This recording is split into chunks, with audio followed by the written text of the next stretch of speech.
Loose Women's Coleen Nolan has told how there is both hope and help after losing a loved one.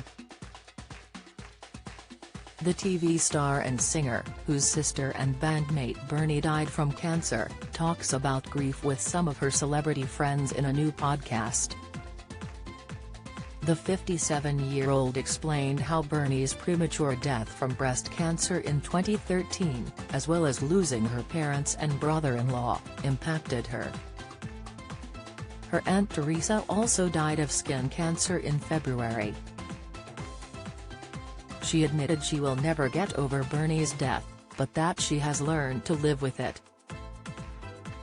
The Let's Talk About Grief podcast, created with Co-op Funeral Care, features stars including Jake Quickenden, Gary Hollywood, Debbie McGee and Colleen's sister Linda.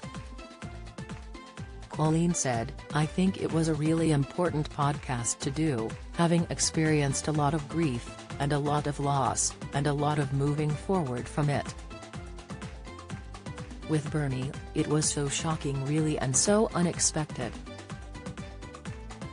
But because I didn't see her every single day, I live in the north, she lived in Surrey, I had this thing in my head, oh, she is still in Surrey.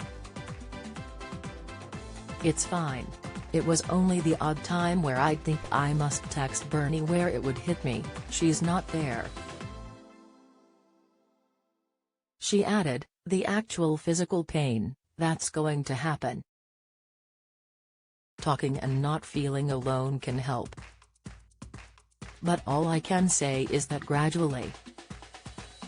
I'll never get over losing my sister, but I've learned to live with it and I can think of her and smile and miss her for the joy she brought to us. The one thing grief takes away from you is hope, initially. You think there's no hope, I'm never going to get over this. All I can say from experience is that there is hope. There's always a reason to carry on. And, more importantly, there's help." Despite worrying the podcast might be depressing, Coleen said that often the conversations ended in laughter, though it is important that people are not judged for how they grieve. "The one thing everyone has in common is guilt. It is a natural thing, you start looking back thinking, I wish I hadn't had that argument, I wish I'd seen them more. But again, talking about it and hearing that everyone I spoke to had experienced guilt in some form, is comforting. You just need to hear someone say you don't need to feel that guilt.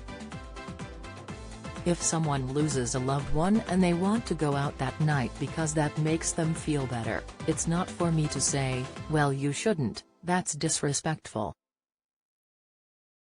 I believe that whatever helps you get through, obviously not self-medicating, should be encouraged and not judged."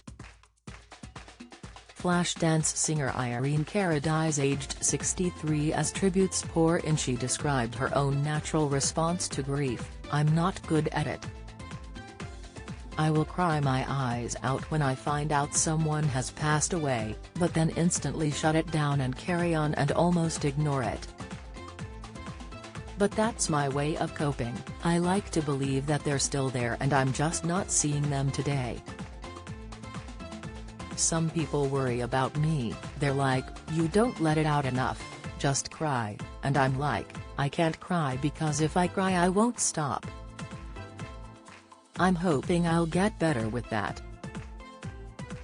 Talking, Coleen reckons, is the solution to many of the difficulties people face when grieving, something that women historically have been better at. "It was great having Jake talking so openly about it and being on camera crying, I think that will mean a lot especially for young guys. My dad's generation, and even my generation, men were brought up to think big boys don't cry. I love that my son's generation do talk about their feelings." Crocodile Dundee star Paul Hogan's apology from the Queen, reveal Lorraine Kelly fears I failed over hidden heartache with husband, Insight Molly Reinford admits she had a feeling about Strictly Exit, Spotlight. One of Coleen's most precious things is her family. She says they are lucky to have such a large support system. She revealed sister Linda has gone through every emotion you can imagine after losing her parents, sister, husband and now living with incurable cancer. Yet she is one of the strongest people.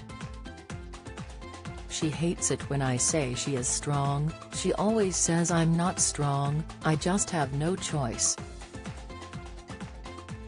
Linda will often say, right guys, I'm not seeing any of you today because I'm having a couch day. So we let her do that. 2 days tops and then we're battering her door down. It's hard for us as a family with Linda because every 3 months we have to wait for the results, every 3 months she gets tested. She knows that we're there for her,